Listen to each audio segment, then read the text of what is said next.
Sur le continent américain, Coca-Cola est de plus en plus controversé à cause d'un autre ingrédient, et pas n'importe lequel, le principal, l'eau. Il en faudrait en moyenne 3 litres pour faire 1 litre de Coca-Cola. À San Cristobal au Chiapas, l'eau, ce n'est pas ce qui manque. Cette région est le réservoir du Mexique, un paradis pour un fabricant de soda. Ce n'est donc pas par hasard si dans les années 80, la firme américaine a choisi d'installer ici l'une de ses usines.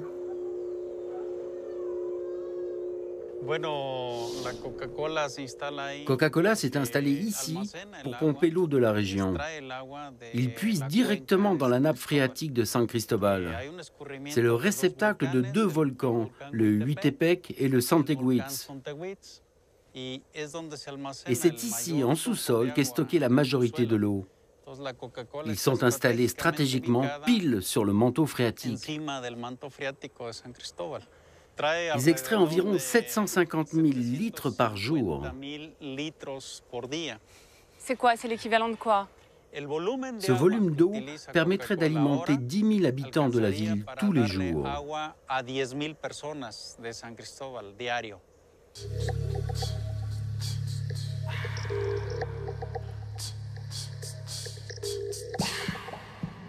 Mais j'imagine qu'avec le nombre de litres d'eau qu'ils prélèvent chaque jour, ils doivent payer très cher et dédommager la région pour tout ça, non? Non, pas vraiment. Ici, la gestion de l'eau n'est pas vraiment très équitable. Aujourd'hui, on ne connaît pas les chiffres, mais en 2003, ils ont payé environ 25 000 € pour l'année. C'est ridicule. 25 000 € pour des centaines de millions de litres d'eau. Le principal ingrédient de Coca ne coûterait ici quasiment rien à la compagnie. D'après Antonino, si le géant américain est si bien traité au Mexique, c'est grâce à Vicente Fox, le président du pays jusqu'en 2006. Avant d'être élu, il était PDG de Coca-Cola Mexique. Coca-Cola prélève de plus en plus d'eau et depuis quelques années, les pénuries se multiplient dans la région. Ici, il y a 5 communautés qui utilisent l'eau de cette nappe. Et depuis l'installation de l'usine, j'ai fait des recherches avec eux. Et ce qu'ils me disent, c'est que depuis qu'il y a l'usine, leurs ressources en eau ne cessent de diminuer.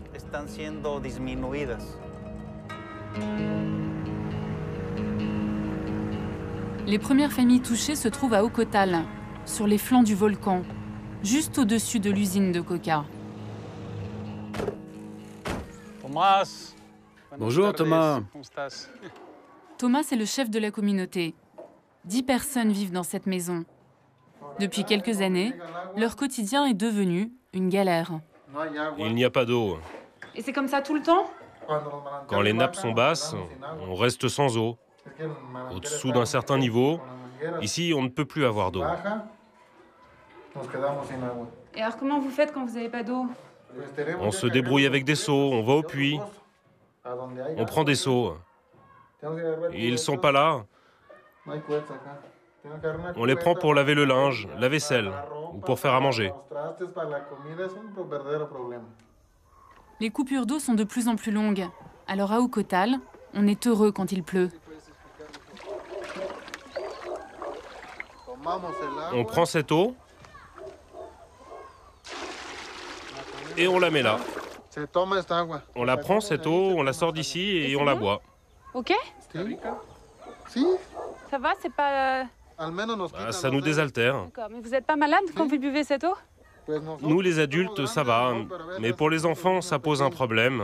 Ils ont mal à l'estomac, ils vomissent, ils ont la diarrhée. Ah oui? D'accord, mais vous n'avez pas le choix, vous êtes obligé de leur donner cette eau. Non, on n'a pas le choix. Mais au moins, on n'a plus soif.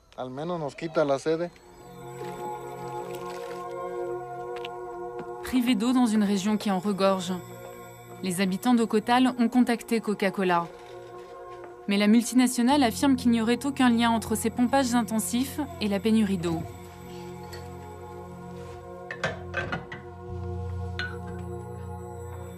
Comble de l'ironie, quand il n'y a plus d'eau au village, les enfants boivent du soda.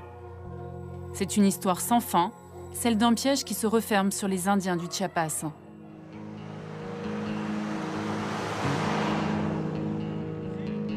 Les Mexicains sont devenus les plus gros consommateurs de coca au monde. Et au Chiapas, on atteint des records. Près de 3 canettes par habitant et par jour.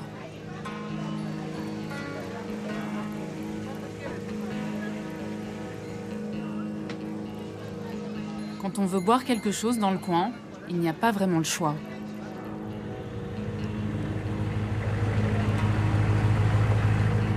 Marcos Arana est médecin. Il dénonce l'omniprésence de coca, un fléau qui affecte tout un pays.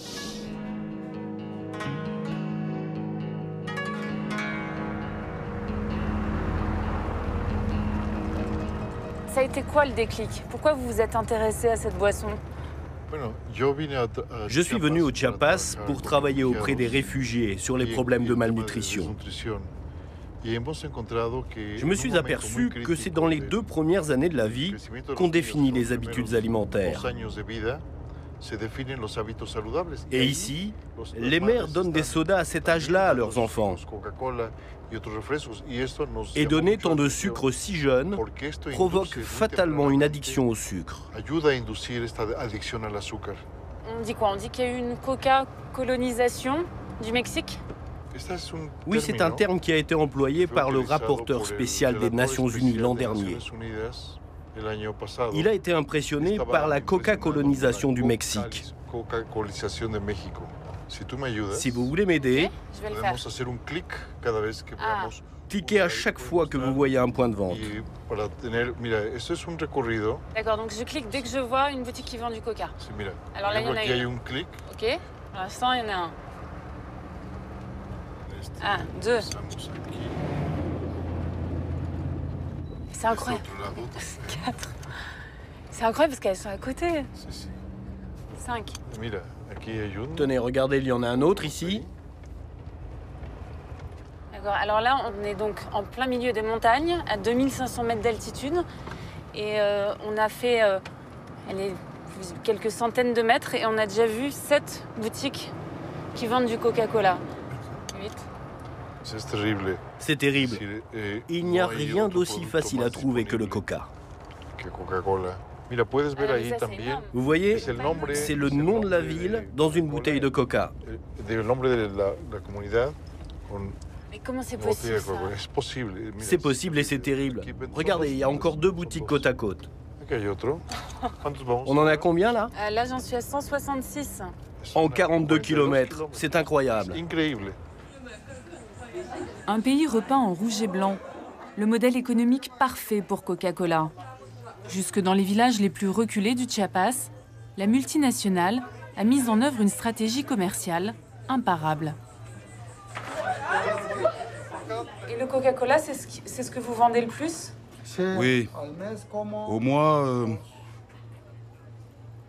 j'en vends environ 8 caisses.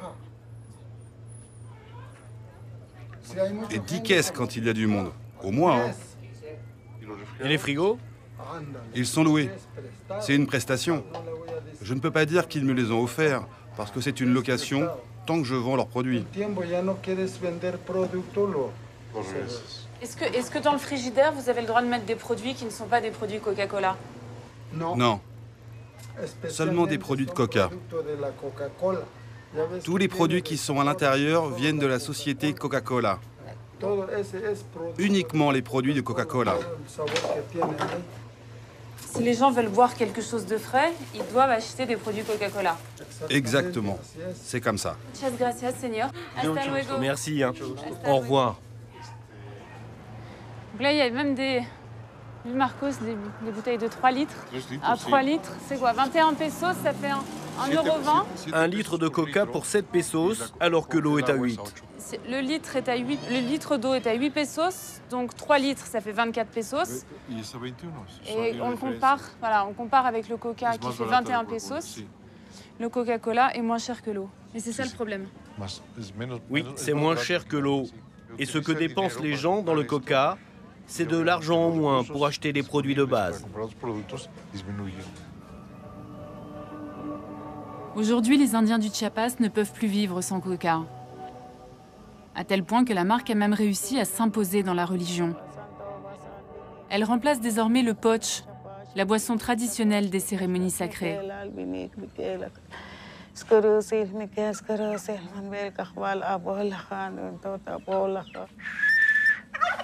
Dans cette famille, la prière du jour est dédiée au petit garçon qui a de la fièvre. Pour satisfaire les dieux, pas moins de 7 bouteilles de coca en offrande.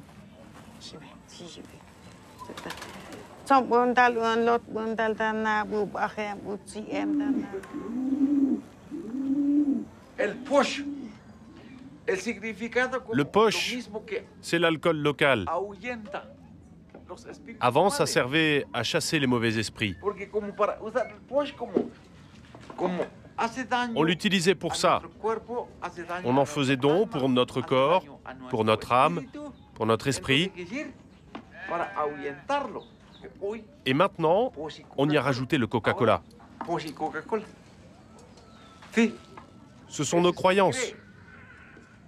On croit que ça chasse le mal. Et on voit ça partout dans le Chiapas. Au Guatemala, dans toute la région.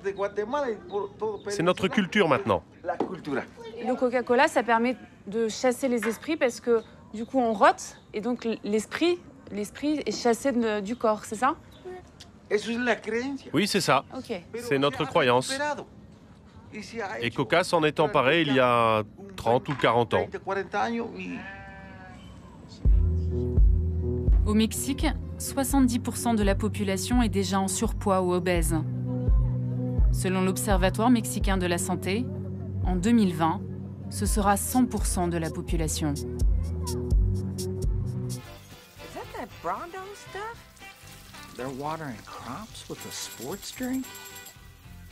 Rondo the Thirst Mutilator had come to replace water virtually everywhere. Water, the basic component of all life, had been deemed a threat to Brondo's profit margin. The solution came during the budget crisis of 2330, when the Brondo Corporation simply bought the FDA and the FCC, enabling them to say, do, and sell anything they wanted.